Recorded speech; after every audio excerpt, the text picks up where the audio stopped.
Haleluya, puji Tuhan. Bapak Ibu Saudara kasih dalam Tuhan, bertemu lagi dalam pelajaran Alkitab kita saat ini. Mari sebelum kita akan mendengarkan firman Tuhan, kita siapkan hati kita. Haleluya, kita naikkan satu pujian kepada Tuhan. Bagaimana saja jalan hidupku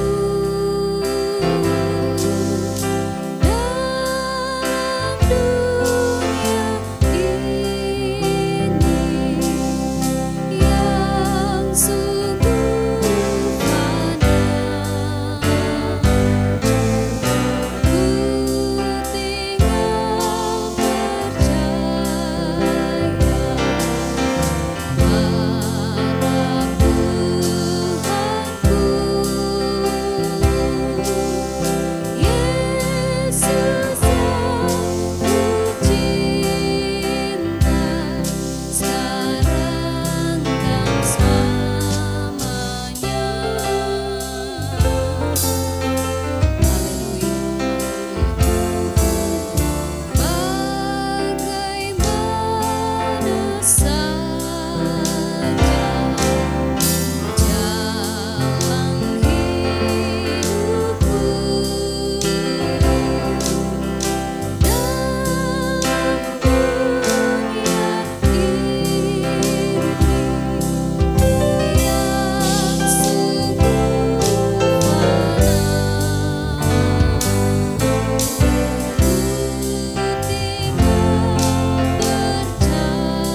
yang ku cinta, sekarang dan selamanya. Bagaimana saja jalan hidupku dalam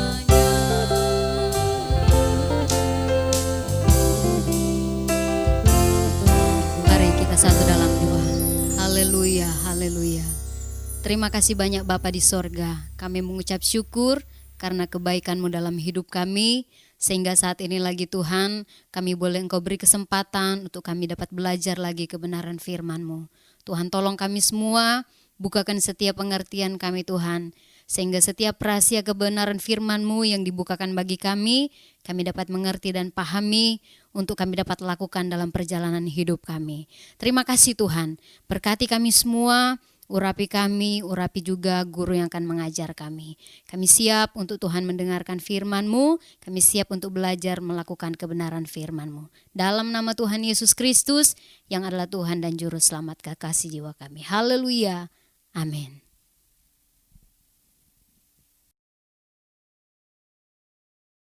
Haleluya.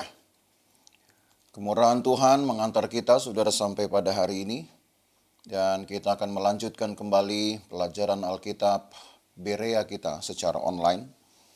Dan kita masih berada di pengakuan iman pertama, pengakuan iman gereja kita, yaitu bahwa kami percaya Alkitab adalah firman Allah yang diilhamkan oleh Roh Kudus, terdiri dari 66 kitab, Kejadian sampai dengan Wahyu. Dan sebagaimana yang sudah diberitakan kepada saudara, bahwa pengakuan iman pertama ini didasarkan atas satu keyakinan bahwa apa yang tertulis di dalam Kejadian sampai Wahyu merupakan satu pemberitaan yang berhubungan, yang mendukung satu sama lain, dan secara utuh dapat mengungkapkan penyingkapan Allah dan juga pekerjaan-pekerjaannya. Itu sebabnya mengapa kita perlu melihat beberapa tema-tema pokok, tema-tema sentral baik di dalam perjanjian lama maupun dalam perjanjian baru, adalah supaya kita dapat menegaskan, ya, kita sendiri harus tegas, kita sendiri harus tahu betul bahwa Alkitab yang kita pegang ini, 66 buku di dalamnya, Kejadian sampai dengan Wahyu, adalah firman Allah yang datang dari satu sumber yang sama, yaitu Allah sendiri, dengan maksud ingin memperkenalkan dirinya kepada manusia. Tentunya harus ada respon, yaitu percaya.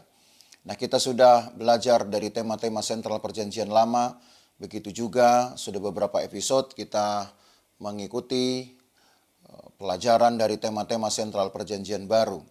Nah, hari ini untuk meneruskan tema-tema sentral tentang iman, sebagaimana yang saudara sudah dengar pada Senin yang lalu dari Injil, maka sekarang kita akan membahas iman dari surat-surat Paulus. Ada perbedaan memang, saudara, tetapi perbedaan ini seperti saya katakan tadi saling melengkapi.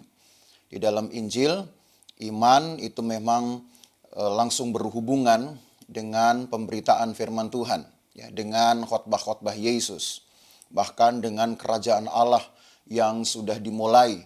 Itu yang Senin yang lalu yang saudara sudah ikuti. Nah, di dalam surat Paulus, saudara, iman itu ternyata diungkapkan berdasarkan pengalamannya dan juga kemudian pemikirannya.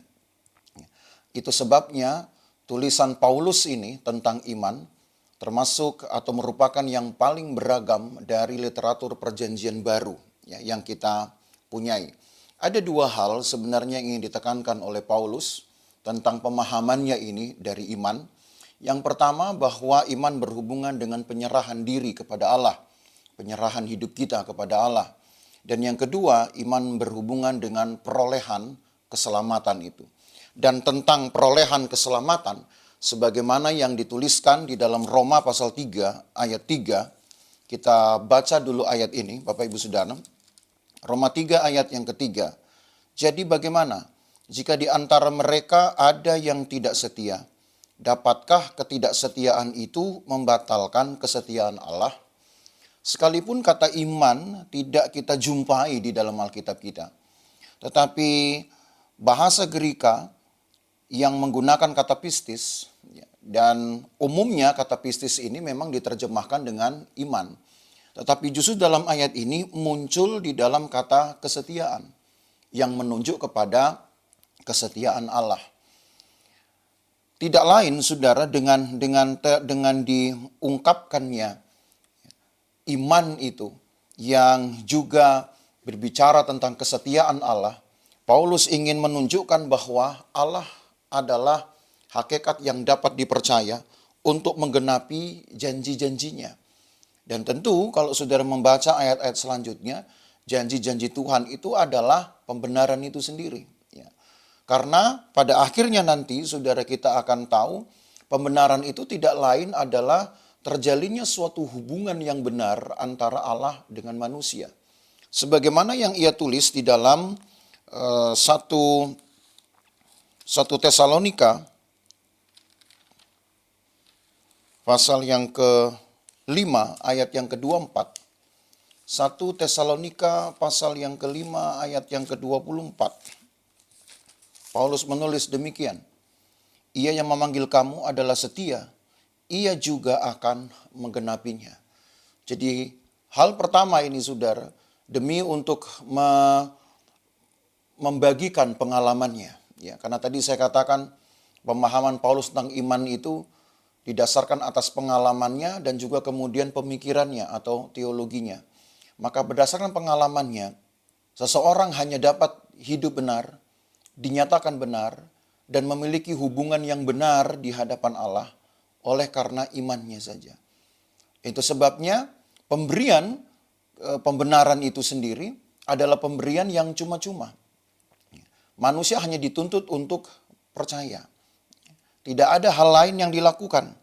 Dan itulah sebabnya, saudara, dari ayat ini beberapa konfirmasi-konfirmasi Paulus tentang pekerjaan Allah itu dituliskan di dalam satu kata yang banyak diulang beberapa kali di dalam surat-surat penggembalaannya, yaitu kata benar dan patut diterima sepenuhnya. Apa yang saudara sudah bisa lihat di slide di atas ini, ayat-ayat yang saya berikan, memang tidak mungkin kita membaca semuanya, tetapi saudara bisa melihat dan membacanya nanti, baik di dalam 1 Timotius 1:15, lalu pasal 3 ayat 1, pasal 4 ayat 9, 2 Timotius 2 ayat 11, dan Titus 3 ayat 8. Di situ dituliskan kata bahwa perkataan ini benar dan patut diterima sepenuhnya untuk menunjukkan bahwa apa yang Allah katakan itu benar adanya dan akan terjadi sebab Allah adalah hakikat yang dapat dipercaya. Nah, dari situlah saudara kita akan melihat kemudian Paulus kemudian mengembangkan satu pemahaman tentang imannya yang semuanya berasaskan pada dinamika iman itu sendiri. Jadi menurut Paulus, iman itu dinamis. Iman itu dinamis. Iman bukan sesuatu yang statis, tetapi iman itu dinamis, tumbuh, bekerja, dan terus melengkapi hingga sempurna. Walaupun kata sempurna ini nanti kita akan melihat di dalam tulisan di dalam kitab Ibrani. Mari kita mulai, saudara. Yang pertama, Paulus mengatakan bahwa iman itu mengerjakan pembenaran. Di dalam Roma pasal yang ketiga, ayat 21 sampai ayat yang ke-26. Cukup panjang ayat-ayat ini, tetapi kita perlu membaca untuk mengetahui apa yang Paulus renungkan, yang Paulus ingin bagikan dari pengalamannya ini. Roma pasal 3 ayat 21 sampai 26. Tetapi sekarang tanpa hukum Taurat, kebenaran Allah telah dinyatakan seperti yang disaksikan dalam kitab Taurat dan kitab-kitab para nabi. Yaitu kebenaran Allah karena iman dalam Yesus Kristus bagi semua orang yang percaya sebab tidak ada perbedaan. Karena semua orang telah berbuat dosa dan telah kehilangan kemuliaan Allah. Dan oleh kasih karunia telah dibenarkan dengan cuma-cuma karena penebusan dalam Kristus Yesus. Kristus Yesus telah ditentukan Allah menjadi jalan pendamaian karena iman dalam darahnya. Hal ini dibuatnya untuk menunjukkan keadilannya karena ia telah membiarkan dosa-dosa yang telah terjadi dahulu pada masa kesabarannya. Maksudnya ialah untuk menunjukkan keadilannya pada masa ini, supaya nyata bahwa ia benar dan juga membenarkan orang yang percaya kepada Yesus. Lagi sekali dari kalimat terakhir inilah saudara, terafirmasi Allah yang dapat dipercaya. Dan di dalam Yesuslah pekerjaan-pekerjaan Allah itu dibuktikan atau diwujudkan. Maka dari ayat-ayat ini saudara, pembenaran itu sebagai pekerjaan Allah yang memang sudah dijanjikan sebelumnya di dalam perjanjian lama. Dan saya yakin saudara sudah mengikuti beberapa episode di dalam pelajaran Alkitab kita ini, yang apalagi membahas tentang pengakuan iman. Saudara sudah belajar banyak suara-suara pengharapan yang disuarakan oleh para nabi-nabi tentang adanya satu pembebasan, pembenaran dari kekuatan jahat yang selalu menggoda kehidupan anak-anak Tuhan, walaupun dalam perjanjian lama memang berkonteks Israel. Dan di dalam Yesus itulah diwujudkan, saudara. Jadi pembenaran itu ternyata adalah hubungan benar antara Allah dengan manusia. Allah dengan kemahakuasaannya membenarkan manusia, walaupun manusia tidak memerlukan banyak hal untuk dapat membayarnya, karena kalaupun dituntut oleh Allah tentu manusia tidak akan bisa memenuhinya. Tetapi Allah hanya meminta respon. Dan respon itu adalah iman, tapi bukan hanya sekedar statement, bukan hanya sekedar perkataan aku percaya, tetapi adalah penyerahan hidup kepada Tuhan. Itu tadi yang saya sudah katakan, dua hal yang selalu diutamakan oleh Paulus, menjadi perhatian Paulus, menyerahkan hidup kepada Tuhan. Barulah kemudian manusia mendapatkan pembenarannya. Nah, kalau kita membaca sebenarnya Roma pasal 3 ayat 21-26. Maka disinilah muatan utama dari pengajaran Paulus tentang iman dan keselamatan yang diuraikan dalam 8 pasal pertama di dalam kitab Roma ini. Tentu saudara harus membacanya dengan berhati-hati, dengan seksama, sebab tulisan-tulisan Paulus di dalam kitab Roma ini tidaklah mudah dipahami dengan cepat.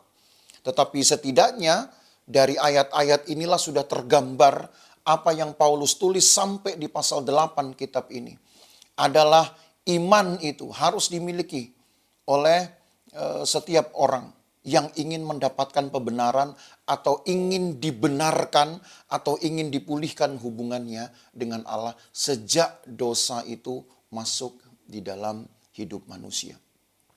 Nah, itu sebabnya saudara, hal yang kedua, Paulus juga perlu membahas tentang hakikat dari iman itu sendiri. Ya, karena iman itu mengerjakan pembenaran, maka hakikat iman pun Paulus ketengahkan. Dan kalau kita melihat di dalam 1 Korintus, sekarang kita ke 1 Korintus pasal 1 ayat yang ke-21. 1 Korintus pasal 1 ayat yang ke-21. Ayat ini berkata, oleh karena dunia dalam hikmat Allah tidak mengenal Allah oleh hikmatnya, maka Allah berkenan menyelamatkan mereka yang percaya oleh kebodohan pemberitaan Injil. Jadi inilah yang menjadi awal dari pekerjaan pembenaran itu, yaitu percaya. Sekalipun pemberitaan Injil itu dianggap sebagai suatu kebodohan. Karena kalau saudara mengingat pelajaran kita pada dua episode yang lalu, saudara tentang Logos, saudara akan belajar banyak di sana tentang apa yang orang Israel pahami tentang Tuhan itu. Dan tentang firman-Nya. Tetapi ternyata yang orang Israel pahami tidak dapat membawa mereka untuk mengalami sang firman itu sendiri. Padahal firman itu dapat melakukan apa saja. Maka apa yang kurang pada orang Israel? Iman. Mereka tidak percaya. Itu sebabnya Paulus menyuarakannya tadi di Roma pasal 3 ayat yang ketiga. Tidak mungkin Allah itu tidak mengerjakan pembenaran. Sebab di dalam kasih-Nya Ia pasti akan mengerjakan pembenaran. Tapi gagalnya umat Tuhan tidak menerima pembenaran adalah karena iman mereka. Jadi Bapak Ibu Saudara, ini pun menjadi satu cermin bagi kita, cambuk bagi kita. Bahwa pembenaran itu adalah pemberian cuma-cuma. Dan betul-betul cuma-cuma, bukan berarti dibuat percuma. Cuma-cuma itu artinya bahwa Allah tidak menuntut kompensasi dengan harga yang sama dengan pembenaran itu sendiri. Tapi cukup dengan iman, walaupun kata itu sendiri tidak boleh kita sederhanakan hanya sekedar ucapan-ucapannya saja. Tapi harus ada penyerahan hidup. Tapi dari mana awalnya? Nah, Paulus kemudian menulis di dalam Roma pasal yang ke-10. Awalnya itu adalah dari mendengar. Maka dalam Roma pasal 10 ayat 17 ditulis, jadi iman timbul dari pendengaran dan pendengaran oleh firman Kristus. Maka dari pendengaran itulah dibimbinglah seseorang itu kemudian untuk mengakui. Jadi pengakuan inilah nanti yang akan menjadi tolok ukurnya, saudara. Mengakui bahwa Yesus itu adalah Tuhan. Sebab di ayat 8, kalau kita mundur, masih di pasal 10 ayat 8 dituliskan, tapi apakah katanya ini? Firman itu dekat kepadamu, yakni di dalam mulutmu dan di dalam hatimu, itulah firman iman yang kami beritakan. Itu sebabnya tadi saya katakan, saudara, seharusnya orang Israel yang memahami betul apa itu firman. Ya, walaupun di dalam bingkai Taurat, karena memang Tauratlah yang diperkenalkan kepada mereka pertama kali. Tetapi sebenarnya dalam pemberiannya itu, saudara, tetap saja mempunyai satu kekuatan yang sama, satu kehendak yang sama, yaitu bahwa firman itu dekat kepadamu, bahkan di dalam mulutmu.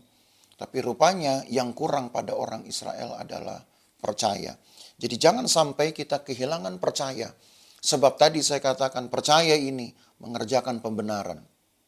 Begitu hebatnya saudara, pekerjaan Allah itu sampai kepada kita hanya melalui iman saja. Tapi itulah bukti dari kasih Allah. Dan demi mewujudkan pembenaran itu, atau terwujudnya pembenaran itu, diterimanya pembenaran oleh kita, maka kita harus menerima Injil. Ya. Kalau kembali kepada Roma pasal 1, saudara, dikaitkan dengan ayat yang ke-16, karena tadi kita baca baru di ayat 17. Tapi sekarang saya kembali ke Roma pasal 1, membaca dari ayat 16. Maka seruan Paulus itu menjadi mutlak. Ketika dikatakan sebab aku mempunyai keyakinan yang kokoh dalam Injil, karena Injil adalah kekuatan Allah yang menyelamatkan setiap orang yang percaya. Injil itu adalah kekuatan Allah yang menyelamatkan. Tapi kepada siapa? Hanya kepada orang yang percaya. Dan mengapa itu tidak terjadi kepada orang Israel? Karena mereka tidak percaya. Maka dikatakan di sini, pertama-tama orang Yahudi. Karena memang yang datang kepada bangsa ini, firman ini datang pertama kali kepada bangsa ini. Lalu kemudian juga kepada orang Yunani. Tetapi pada akhirnya saudara, kita tahu di dalam penceritaan Alkitab bahwa orang-orang bukan Yahudi tidak hanya terbatas pada orang Yunani artinya. Bahkan lebih luas kepada bangsa-bangsa lain. Merekalah yang justru menjadi penerima pertama, atau boleh saya katakan penyambut pertama dari pembenaran itu. Karena mereka percaya kepada Injil Kristus. Dan Pauluslah yang mengantar Injil itu kepada mereka. Sebab Paulus telah mengalaminya sendiri. Paulus berusaha meyakinkan orang, termasuk meyakinkan bangsanya sendiri. Tetapi ternyata yang lebih banyak diyakinkan adalah bangsa-bangsa lain. Maka Bapak Ibu Saudara, hal menaruh percaya kepada Kristus inilah yang kemudian akan menjadi satu dasarnya supaya Allah bekerja. Kolose pasal 2 ayat 12. Mari kita lihat Kolose pasal 2 ayat yang ke-12. Kolose 2 ayat yang 12 tertulis, karena dengan Dia kamu dikuburkan dalam baptisan, dan di dalam Dia kamu turut dibangkitkan juga oleh kepercayaanmu kepada kerja kuasa Allah. Ini ayat yang luar biasa. Karena percaya saudara. Karena percaya kita bukan hanya dibangkitkan seperti orang yang keluar dari pembaptisan air. Tapi juga dibangkitkan kepada kepercayaan akan kerja kuasa Allah. Kita tidak bisa memahami pekerjaan Allah, kuasa Allah. Tapi yang jelas kalau kita punya iman, dan iman itu adalah menyerahkan hidup kita kepada Tuhan, maka akan terjadilah pembenaran, bahkan pekerjaan-pekerjaan berikutnya yang tidak kita sangka sebelumnya. Sebab siapa yang dapat mengukur pikiran Tuhan, dan siapa yang dapat menskemakan pekerjaan Allah. Itu sebabnya Paulus berkata bahwa kalau kita percaya, kita juga akan dibangkitkan untuk percaya kepada kerja kuasa Allah. Jadi dengan demikian Paulus pun mewanti-wanti, Paulus pun juga menasehatkan orang-orang yang menerima pengajarannya untuk tidak sekedar terlena dengan kata-kata hikmat Paulus. Sebab memang Paulus termasuk orang yang paling rapi dalam menyusun pengajarannya, paling rapi dalam menyusun bahan-bahan khotbahnya dengan kata-kata yang indah, dan Paulus akui itu sebab dia adalah orang yang terpelajar. Tetapi jangan sampai orangnya terpikat dengan indahnya kata-kata atau rapinya susunan dari satu alur pemberitaan, dari alur pengajaran, tapi iman yang penting. Karena pembenaran dikerjakan bukan karena terstrukturnya sebuah pengajaran, tapi pembenaran diterima oleh karena kita memiliki iman. Itu sebabnya saudara bergerak kepada yang ketiga. Maka iman dalam proses selanjutnya untuk membenarkan hidup manusia, untuk dapat mencapai satu hubungan yang benar antara kita dengan Allah. Maka Paulus menulis dalam kitab Galatia pasal yang ketiga. Mari sekarang kita bergerak ke Galatia pasal yang ketiga. Ayat 11 sampai ayat yang ke-14. Cukup panjang ayat-ayat ini, tetapi dengan membaca ayat-ayat ini, saudara, kita pun akan mendapat satu konsep yang jelas, ya. Galatia pasal 3 ayat 11 sampai 14 tertulis demikian. Dan bahwa tidak ada orang yang dibenarkan di hadapan Allah karena melakukan hukum Taurat adalah jelas. Karena orang yang benar akan hidup oleh iman. Jadi untuk yang kedua kali Paulus menulis ini. Tadi yang pertama di Roma 1 ayat 17. Sekarang di Galatia pasal 3 ayat yang ke-11 pun ditulis. Lalu ayat 12, tetapi dasar hukum Taurat bukanlah iman. Melainkan siapa yang melakukannya akan hidup karenanya. Kristus telah menebus kita dari kutuk hukum Taurat. Dengan jalan menjadi kutuk karena kita. Sebab ada tertulis, terkutuklah orang yang digantung pada kayu salib. Yesus Kristus telah membuat ini supaya di dalam Dia berkat Abraham sampai kepada bangsa-bangsa lain. Sehingga oleh iman kita menerima roh yang telah dijanjikannya itu. Jadi yang ketiga adalah iman juga mengerjakan satu kehidupan. Satu kehidupan yang baru. Yang dikerjakan juga oleh roh. Yang tidak lain juga adalah oknum Allah, saudara. Ini menunjukkan juga sebuah pemenuhan, sebuah kelengkapan dari oknum-oknum Allah itu. Kita pernah membahas ini dengan tema keesaan Allah atau Tritunggal Allah juga. Tapi pada episode ini yang kita fokuskan adalah tentang iman. Dan iman ini ternyata, saudara, yang memberikan perbedaan antara orang-orang Israel di zaman Perjanjian Lama dengan bangsa-bangsa lain di luar Israel pada masa pasca kenaikan Yesus. Mengapa? Sebab seharusnya hukum Taurat tadi sudah dijelaskan di bagian-bagian awal. Hukum Taurat yang diterima oleh orang Israel itu dapat membenarkan mereka. Karena ayat ini berkata, saudara, kita baca lagi ayat 11-nya. Dan bahwa tidak ada orang yang dibenarkan di hadapan Allah karena melakukan hukum Taurat adalah jelas. Karena orang yang benar akan hidup oleh iman. Memang hukum Taurat tidak membenarkan.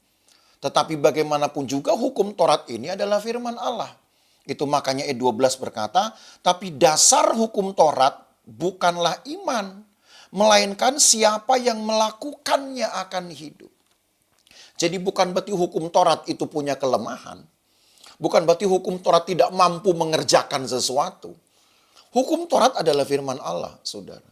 Dan ia bisa mengerjakan kebenaran. Hanya masalahnya dasarnya itu bukanlah iman.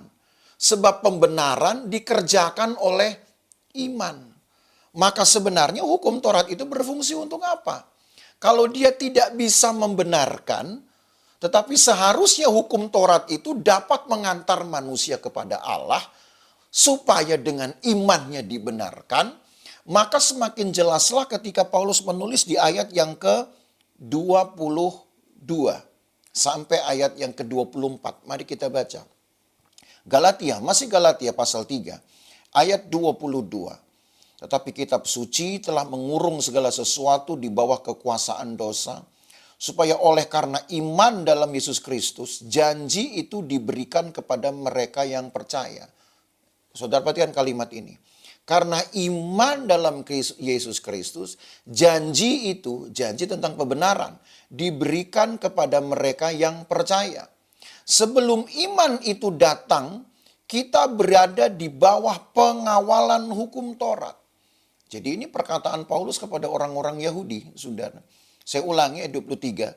Sebelum iman itu datang, kita berada di bawah pengawalan hukum Taurat dan dikurung sampai iman itu telah dinyatakan. Jadi, hukum Taurat adalah penuntun bagi kita sampai Kristus datang supaya kita dibenarkan oleh iman. Jadi jelas bahwa hukum Taurat diberikan sebenarnya untuk membuka jalan kepada orang Israel menemukan sang benar ini. Sehingga nantinya ketika mereka menyerahkan hidup kepada Tuhan, hidup mereka benar. Jadi hukum Taurat mengawal mereka. Hukum Taurat membimbing mereka menemukan sang benar. Maka ketika mereka sudah menemukan sang benar, yaitu Yesus sendiri, mereka menyerahkan hidup kepadanya, barulah mereka dibenarkan. Tapi itu yang tidak terjadi. Itu yang tidak terjadi, saudara. Maka ketika ayat ini datang kepada kita, kita harus menyambutnya ini sebagai satu kesempatan.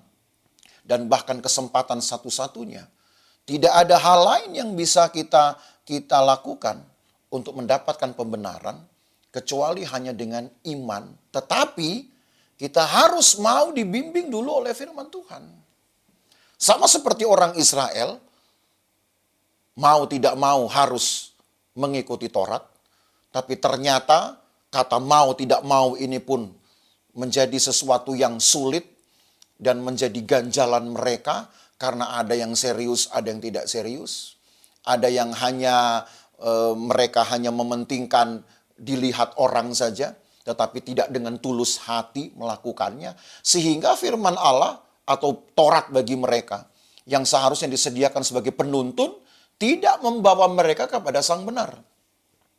Tetapi kepada kita, kitab suci dikatakan dalam ayat 22. Itu sebenarnya adalah sinonim saja untuk Taurat. Hanya kalau Taurat itu orientasi perjanjian lama, tapi kalau kitab suci itu berarti baik perjanjian lama, baik perjanjian baru. Itulah sebabnya mengapa kita percaya bahwa Alkitab kita ini, Kejadian sampai Wahyu adalah firman Allah yang menuntun kita kepada Tuhan. Dan karena iman ketika engkau menyerahkan hidupmu, maka Tuhan akan mengerjakan pembenaran, yaitu mengembalikan hubungan baikmu dengan Tuhan, mengembalikan hubungan baik kita dengan Tuhan, sehingga kita mendapatkan satu kehidupan yang menyenangkan, bahkan pada akhirnya nanti, pada puncaknya, kita akan mendapatkan satu kehidupan yang kekal, yang tidak akan pernah ada habisnya. Yang keempat, saudara, iman menyatakan hasil dari hubungan yang baru ini. Jadi setelah hubungan baru itu diperoleh, dan diperoleh itu hanya karena iman, maka tidak boleh berhenti sampai di sini. Perolehan ini kan memang cuma-cuma. Tapi apartnya perolehan kalau kita kemudian tidak menyatakan itu hasilnya, atau kita juga tidak meningkatkan hasilnya. Sebab pada akhirnya Paulus juga mengembangkan kemudian pemahaman tentang iman sampai kepada poin ini. Bukan hanya sekedar apa yang kita peroleh dari iman. Walaupun toh itu sudah segala-galanya. Tapi kalau kita masih hidup dan hidup kita terus berlanjut, maka yang kita pentingkan adalah hasil dari hubungan baru itu. Supaya kita tetap bisa berdiri di hadapan Allah pada akhirnya. Itu sebabnya Paulus menulis begini, saudara. Galatia pasal 20. Pasal 2 ayat 20. Galatia pasal 2 ayat yang ke-20. Galatia pasal 2 ayat yang ke-20, Paulus menulis begini, namun aku hidup, tapi bukan lagi aku sendiri yang hidup, melainkan Kristus yang hidup di dalam aku. Dan hidupku yang kuhidupi sekarang ini di dalam daging adalah hidup oleh iman dalam Anak Allah yang telah mengasihi aku dan menyerahkan dirinya untuk aku. Paulus akui bahwa hidup yang dia miliki sekarang ini, maksudnya di dalam masa-masa ketika dia menulis surat-suratnya ini, di dalam masa-masa penginjilannya, maka hidup yang dia hidupi di dalam daging itu pun adalah hidup oleh iman. Sebab Paulus meyakini betul, saudara, bahwa tanpa iman maka sewaktu-waktu dia bisa mendapat celaka. Dan kalau saudara melihat apa yang Paulus juga tulis baik di dalam surat-suratnya maupun juga yang ditulis oleh Lukas di dalam Kisah Para Rasul. Hampir tiap saat Paulus berhadapan dengan bahaya. Dan sewaktu-waktu itu pun dapat merenggut nyawanya. Paulus tidak tahu apa yang harus dia hadapi. Itu juga pernah dia katakan itu kepada jemaat di Efesus. Dia tidak tahu apa yang sedang dia hadapi di depan. Tapi yang dia tahu bahwa kalau dia tetap hidup, maka dia harus memberikan buah. Nah inilah yang dipentingkan Paulus. Setelah orang percaya menerima pembenaran, menerima hidup yang baru, pemulihan, hubungan yang baru dengan Allah, maka kita harus juga memelihara buah-buah sebagai hasil dari hubungan itu. Jangan sampai saudara perolehan yang luar biasa, perolehan yang cuma-cuma itu tadi seperti dimubazirkan saja. Allah sudah memberi satu anugerah yang besar dan buat kita itulah perolehan yang juga besar sampai dikatakan cuma-cuma, walaupun ingat jangan sampai dibuat percuma. Tapi pada akhirnya pun bisa menjadi percuma kalau kita tidak memberikan buah-buahnya. Jadi supaya kita bisa berdiri di hadapan Tuhan. Kita tidak tahu berapa lama kita bisa berdiri dengan mengenakan tubuh ini, saudara. Kita tidak tahu sampai berapa lama kita masih bisa berdiri, berjalan, bahkan beraktivitas dengan mengenakan tubuh ini. Tapi Paulus berkata bahwa hidup yang dimiliki di dalam daging, sama seperti kita sekarang, saudara dan saya juga, kita masih hidup dengan daging kita, dengan tubuh ini. Tapi kalaupun daging ini pun suatu waktu juga sedang menuju kepada kemusnahannya, ya, ada usia, ada batas waktu dari daging ini, saudara. Tapi selama kita masih hidup dalam daging yang juga masih dipengaruhi oleh waktu, dibatasi oleh waktu, tapi kalau kita hidup sampai sekarang, itu harus dipastikan karena kita hidup di dalam iman kepada Allah. Dan nanti kasih Allah lah saudara yang akan menganugerahkan kepada kita kekuatan, ya, menganugerahkan kepada kita bahkan mujizat. Nah kalau saudara ingat pada Senin yang lalu, suara dari Injil tekanannya adalah ini, bahwa iman itu menghadirkan juga mujizat-mujizat. Karena mujizat-mujizat itulah saudara kita beroleh kesempatan untuk memiliki lagi keadaan yang baru, keadaan yang baik setelah kita mungkin sempat tidak baik, sakit disembuhkan, ya kita susah dihiburkan. Nah kondisi itulah yang Paulus sekarang gambarkan dengan kata hidup di dalam daging. Dan kita masih hidup di dalam daging. Kita belum ada di sorga, saudara. Walaupun kerajaan sorga sudah dimulai, ya, saudara ingat kembali episode-episode yang lalu. Tapi kerajaan sorga itu sedang bekerja sampai kepada puncaknya nanti adalah sebuah kerajaan yang konkret. Kerajaan yang bisa saja secara fisik, karena kita nggak tahu. Tapi setidaknya dia sudah bekerja sekarang di dalam hati kita untuk menghasilkan pekerjaan-pekerjaan ilahi. Jadi mari Bapak Ibu Saudara kita tingkatkan satu hubungan ya dengan Tuhan setelah kita dibenarkan dengan satu hasil dari hubungan itu yang tidak lain tentu bicara mengenai kemurnian hidup kita. Kemudian juga satu ketaatan karena pada akhirnya iman ini pun akan mengerjakan ketaatan. Dan dalam ketaatan itulah ibadah kita pun menjadi semakin baik. Dan saudara ingat ketika kita berbicara tentang ibadah, khususnya ketika kita masih membicarakan tentang ibadah dalam kaitannya dengan tema sentral perjanjian lama, ya, Senin yang lalu pun saudara sudah disinggung, diingatkan ada 3 pilarnya di sana. Pertama adalah iman, yang kedua perbuatan-perbuatan iman, dan yang ketiga adalah kultus atau satu upacara-upacara keagamaan.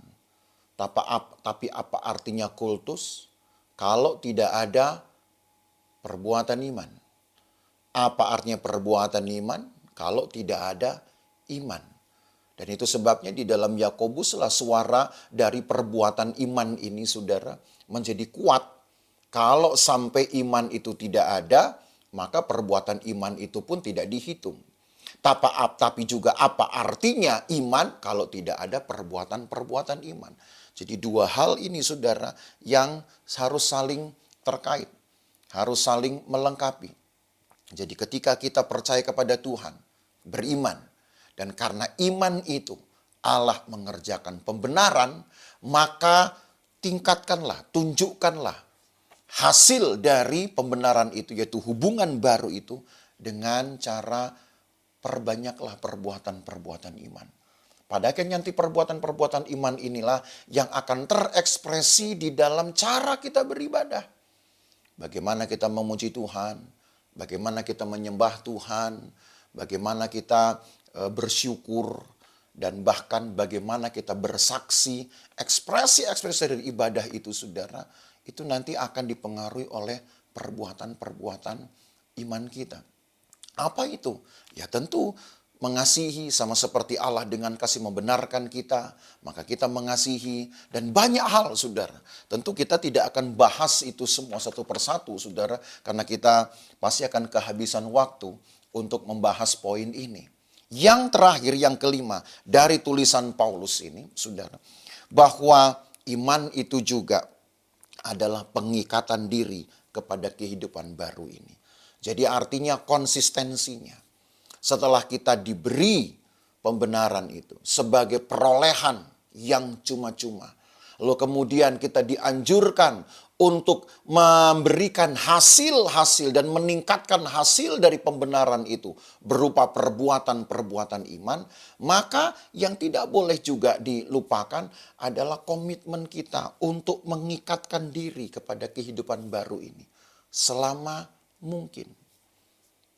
Kalau seandainya pertanyaan datang kepada saudara, mau berapa lamakah saudara menjadi anak Tuhan? Sampai berapa lamakah kita ingin menjadi seorang pengikut Tuhan? Mungkin hati kecil kita berkata, tentu sampai seumur hidup saya. Sampai nafas saya meninggalkan raga. Tapi kita belum tahu, saudara.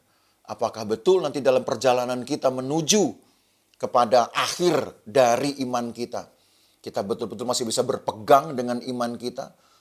Atau jangan-jangan nanti penindasan dari lingkungan-lingkungan kita, dari lingkungan sekitar kita, penindasan fisik atau penindasan batin, atau mungkin kepahitan hidup yang terkondisi oleh karena satu hal, bisa saja itu menjadi mengaburkan lagi komitmen kita. Padahal kita sudah sempat memberi hasil dari hubungan baru kita kepada Tuhan. Dan ini yang Paulus juga tekankan, saudara. Supaya kita tetap memegang iman itu dengan sungguh-sungguh. Bahkan kalau perlu berdoa supaya kita dapat menambahkan apa yang kurang dari iman.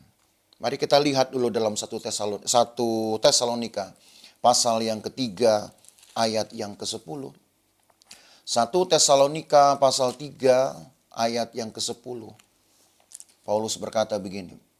Siang malam kami berdoa sungguh-sungguh supaya kita bertemu muka dengan muka dan menambahkan apa yang masih kurang pada imanmu. Siang malam kami berdoa sungguh-sungguh supaya kita bertemu muka dengan muka dan menambahkan apa yang kurang pada imanmu. Bukan imannya itu kurang, saudara. Bukan hakikat imannya yang kurang. Tadi sudah kita pelajari, bukan? Bahwa hakikat iman itu adalah menerima Injil. Maka berarti kalau dikatakan apa yang kurang pada imanmu, mungkin saja tingkat kepercayaan kita kepada Injil. Karena iman tidak ada yang kurang secara hakikat. Ya. Lagi sekali, saudara, saya ingin tegaskan ini. Karena kita tadi sudah membahas poin yang kedua dari tulisan Paulus. Iman pada hakikatnya adalah menerima amanat Tuhan atau pemberitaan Injil. Maka tidak ada yang kurang pada Injil. Justru Injil tadi adalah kekuatan Allah yang menyelamatkan orang. Tapi kalau Paulus berdoa, kalaupun ada yang perlu ditambahkan pada iman, itu berarti mungkin kepercayaan kita, penyerahan kita kepada Allah yang juga mungkin kurang penuh. Atau tingkat kepercayaan kita kepada kerja kuasa Allah tadi menurut bahasa Kolose pasal 2. Itu yang juga mungkin kurang kuat. Maka perlu doa-doa. Jadi Bapak Ibu Saudara, kalau kita pelajari pada akhirnya, doa-doa itu pun pada akhirnya adalah satu dari kultus-kultus ibadah tadi. Satu dari upacara keagamaan. Tapi doa seperti apa yang benar? Kalau kita baca dalam kitab Yakobus, dikatakan di sana ada doa-doa yang tidak dijawab karena salah berdoa. Di mana salahnya? Hanya mengumbar hawa nafsunya saja. Hanya mengutamakan nafsunya saja. Tapi doa yang benar, saudara, adalah doa yang merindukan persekutuan dengan Tuhan. Bukan doa meminta-minta, ya, bukan doa untuk membalas, memohon pembalasan, sekalipun memang Alkitab berkata pembalasan adalah hak Tuhan, tapi tanpa disuruh, tanpa dikomando, Allah tahu apa yang harus dia buat. Jadi untuk apa doa? Doa adalah untuk persekutuan dengan Tuhan. Dan doa juga adalah memohon hikmat supaya jangan sampai iman kita kurang kekuatannya. Sementara Injil itu tidak pernah berkurang kekuatannya. Injil itu kekuatannya menyelamatkan semua orang yang percaya asal tidak kurang, saudara. Itu sebabnya minggu yang lalu saudara tentu ingat di dalam Injil sudah dibahas bahwa seringkali apa yang Allah hadirkan, saudara, satu pekerjaan besar, perbuatan ajaib, itu seringkali tidak sebanding dengan iman. Bahkan iman sebesar biji sesawi pun dapat melakukan hal-hal yang tampak mustahil, tapi bagi Allah tidak ada yang mustahil. Maka kalau saudara ingat kembali pelajaran kita minggu lalu, maka saudara akan tergugah sebenarnya dari ayat ini. Bahwa iman kita ini dapat mengerjakan hal-hal besar. Maka jangan sampai hati kita yang kecil, Bapak Ibu Saudara. Ya. Dan itu yang bisa kita lihat di dalam tulisan-tulisan Paulus. Saya ingin menambahkannya, saudara, dengan catatan iman di dalam kitab Ibrani. Sekalipun juga ada beberapa komentar yang berkata bahwa Ibrani bisa saja ditulis bukan oleh Paulus, tetapi kalaupun toh kitab Ibrani tidak ditulis oleh Paulus, maka kita perlu melihat, saudara, sebab kaitan iman menurut catatan Ibrani ini justru menambahkan apa yang Paulus bahas itu ya, tentang iman yang sudah kita lihat di dalam 5 poinnya itu. Nah, surat Ibrani ini mengangkat tema tentang iman yang berbeda dengan Paulus dalam hal pengaruhnya. Kalau di dalam Paulus, di dalam surat-surat Paulus, iman itu lebih tendensi kepada penyerahan hidup seseorang kepada Tuhan, lalu kepada pertobatannya tentu, dan kepada pekerjaan Tuhan yang membenarkan. Tetapi di dalam surat Ibrani, justru iman itu diutamakan dari esensinya, saudara. Dari kekuatan, dari hakikat iman itu sendiri. Kalau kita berangkat dari definisi yang diberikan di dalam pasal 11 ayat 1 kitab Ibrani. Mari kita melihat Ibrani pasal 11 ayat yang pertama. Ditulis begini, iman adalah dasar dari segala sesuatu yang kita harapkan dan bukti dari segala sesuatu yang tidak kita lihat. Kata dasar ini di dalam bahasa Grekanya digunakan satu kata yang dapat mengungkapkan dua hal, saudara. Yang pertama, bahwa kata ini memastikan bahwa apa yang kita harapkan itu akan terjadi. Itu dari kata dasar. Lalu yang kedua, bahwa kata ini juga dapat berarti hakikat yang dapat membimbing kita kepada satu pemahaman bahwa iman akan mewujudkan apa yang juga sedang diharapkan dan juga sedang dirindukan. Jadi artinya bahwa dari dasar ini bukan satu klaim sebetulnya, saudara, tapi saya katakan kekuatan dari hakikat iman itu sendiri. Bahwa iman itu, surat Ibrani menulis ya, atau penulis surat Ibrani hanya ingin memberi tahu kepada kita bahwa iman itu memastikan kita untuk mewujudkan apa yang sedang kita rindukan, yang sedang kita harapkan.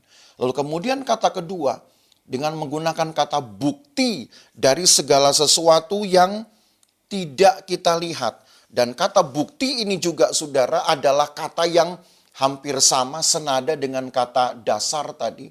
Itu juga membawa kita kepada pemahaman bahwa dia akan memberi wujud kepada apa yang tidak kita lihat. Jadi itu saya katakan bahwa penulis surat Ibrani ingin menegaskan esensi dari iman itu sendiri, kekuatan itu dari iman itu sendiri. Kalau Paulus justru mengutamakan dari reaksi kemudian iman, pekerjaan iman itu. Tapi justru dalam surat Ibrani lah kita tahu bahwa iman itu cukup. Iman itu cukup, saudara. Bahkan iman itu dapat mendemonstrasikan sesuatu. Itu yang diangkat di dalam surat Ibrani ini. Sehingga di dalam pasal 11 ini juga, kalau saudara melihat daftar dari iman orang-orang beriman, saudara bisa melihat itu mulai dari ayat 5. Kita dapat menemukan di sana Henokh, ya, lalu kemudian ayat 7 ada Nuh, ayat 8 ada Abraham, kemudian ayat 11 ada Sarah, ayat yang ke-17 juga Abraham diangkat lagi, dibicarakan lagi. Ayat 20 ada Ishak, 21 ada Yakub, ayat 22 ada Yusuf, ayat 23 Musa juga dibicarakan.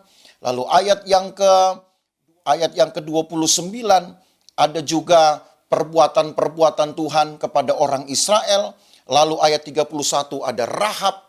Maka orang-orang beriman ini diangkat begitu rupa oleh penulis kitab Ibrani untuk menggambarkan satu ketekunan di dalam iman itu sendiri, dalam beriman. Jadi rupanya saudara, karena iman itu sendiri adalah satu kepastian, iman itu sendiri juga mempunyai kekuatan tadi untuk mendemonstrasikan sesuatu. Dapat menghadirkan wujud dari yang kita harapkan. Dapat menghadirkan wujud dari yang kita tidak lihat. Dan kita tidak tahu itu, saudara. Dan tentu yang tidak kita lihat dalam hal iman kita kepada Tuhan, ya adalah oknum Allah sendiri. Tapi iman dapat mewujudkannya itu. Dengan cara apa, saudara? Tentu di dalam hati kita. Ya, kita diyakinkan betul bahwa Allah itu ada, Allah punya wujud, dan dia ada di dalam hati kita. Memang kita tidak bisa melihat muka, kita tidak bisa melihat raut wajah, tapi yang jelas bahwa Allah ada, dan itu diyakinkan oleh iman ini sendiri. Dan dengan dibahasnya para tokoh-tokoh iman ini, kita pun diajak untuk memiliki satu kekuatan yang disebut dengan ketekunan. Itu sebabnya di dalam pasal yang ke-12, saudara, satu tulisan dari penulis Ibrani ini untuk menunjukkan bahwa iman ini terus berproses. Iman ini juga dinamis seperti bahasa Paulus tadi. Di dalam pasal 12 ayat yang kedua ditulis begini. Marilah kita melakukannya dengan mata yang tertuju kepada Yesus yang memimpin kita dalam iman dan yang membawa iman kita itu kepada kesempurnaan, yang dengan mengabaikan kehinaan tekun memikul salib, ganti sukacita yang disediakan bagi Dia yang sekarang duduk di sebelah kanan tahta Allah. Jadi rupanya saudara, kalau saudara baca sampai dengan ayat 40 pasal 11 tadi, maka saudara akan tahu bahwa iman dari orang-orang beriman yang dimunculkan ini dalam daftar ini ternyata sedang berproses dan belum mencapai kepada kesempurnaan. Tapi kesempurnaan itu ada di dalam Yesus. Jadi berarti apa yang sudah dirintis oleh para tokoh-tokoh iman ini, inilah yang juga harus kita punya. Bahkan kita harus juga dapat sampai kepada Yesus iman kita ini. Sebab hanya di dalam Yesuslah iman kita menjadi sempurna. Dalam hal apa kesempurnaan itu? Pembenaran. Mereka mempunyai iman, tapi mereka belum sampai pada tahap itu, saudara.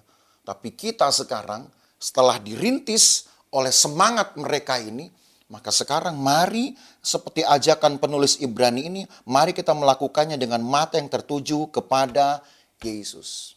Maka sebenarnya dari ayat inilah senada dengan yang Paulus tulis tadi di dalam Roma 1 ayat yang ke-17. Mari kita baca lagi mungkin Roma 1 ayat 17 itu supaya saudara memahami persamaannya, Roma 1:17 dikatakan sebab di dalamnya nyata kebenaran Allah yang bertolak dari iman dan memimpin kepada iman. Jadi iman itu lagi sekali dinamis, saudara. Jadi ketika kita percaya, ya, saya buat lagi satu penguatan. Ya. Sebutlah ini menjadi satu kesimpulan. Gitu. Kalau iman itu pada akhirnya harus menuntut juga penyerahan hidup kita kepada Tuhan. Setelah kita menerima Injil, maka jangan pernah meragukan kekuatan Injil. Sebab Ibrani 11 ayat 1 berkata, Dia akan mewujudkan apa yang sedang engkau harapkan. Dia akan mewujudkan apa yang tidak engkau lihat, bahkan yang belum pernah terpikirkan pun. Dia akan mewujudkannya. Iman itu akan mewujudkannya. Dan setelah itu saudara, maka iman itu akan mengerjakan hal-hal yang lebih besar lagi, termasuk pembenaran kita. Dan setelah hidup kita dibenarkan, maka berikan buah-buah melalui perbuatan-perbuatan iman.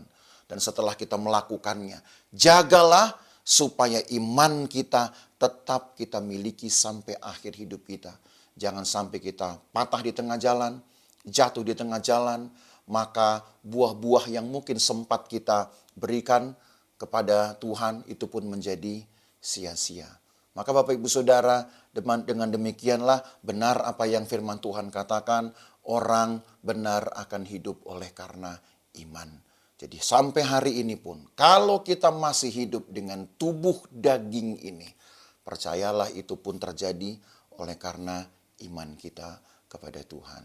Tuhan memberkati Bapak Ibu Saudara, dan ini mungkin menjadi pelajaran Alkitab terakhir kita di tahun ini. Kita akan rehat dulu untuk 3 atau 4 Senin ke depan, dan kita akan bertemu lagi nanti pada waktunya. Tuhan memberkati, dan tidak ada salahnya saya berkata selamat hari Natal. Mari kita berdoa. Terima kasih banyak Tuhan Yesus, kami sudah belajar banyak dari firman-Mu. Kami sudah belajar banyak dari iman, baik menurut pemahaman Paulus, yang tidak lain adalah pengalaman hidupnya, juga melalui tulisan surat Ibrani. Maka kami tahu sekarang iman itu mengerjakan banyak hal yang besar dalam hidup kami. Iman memastikan bahwa kami akan menerima apa yang kami harapkan. Iman memastikan bahwa kami akan melihat apa yang belum kami lihat sekarang. Iman memastikan bahwa kami akan menerima pembenaran dari Tuhan. Iman memastikan bahwa kami akan hidup bersama-sama dengan Allah. Maka terima kasih Tuhan untuk iman yang Tuhan sudah buka, Tuhan sudah rintis, sudah kerjakan melalui pengorbanan anak-Mu yang tunggal itu Yesus Kristus. Dengan iman itulah kami dapat kesempatan untuk mengalami kelimpahan hidup sekalipun kami masih hidup di dalam daging ini. Berkati umat-Mu ya Tuhan, berkati mereka yang terus setia mendengarkan dan mengikuti pelajaran Alkitab Berea secara online ini. Tuhan tetap berkati dimanapun mereka berada, lindungi selalu, baik mereka berada di luar rumah maupun di dalam rumah. Tuhan halaukan dari segala bahaya, celaka dan perbuatan jahat orang lain. Kami berdoa mengucap syukur, mengakhiri pelajaran Alkitab kami pada hari ini dan juga pada tahun ini. Dalam nama Tuhan Yesus Kristus, haleluya, amin.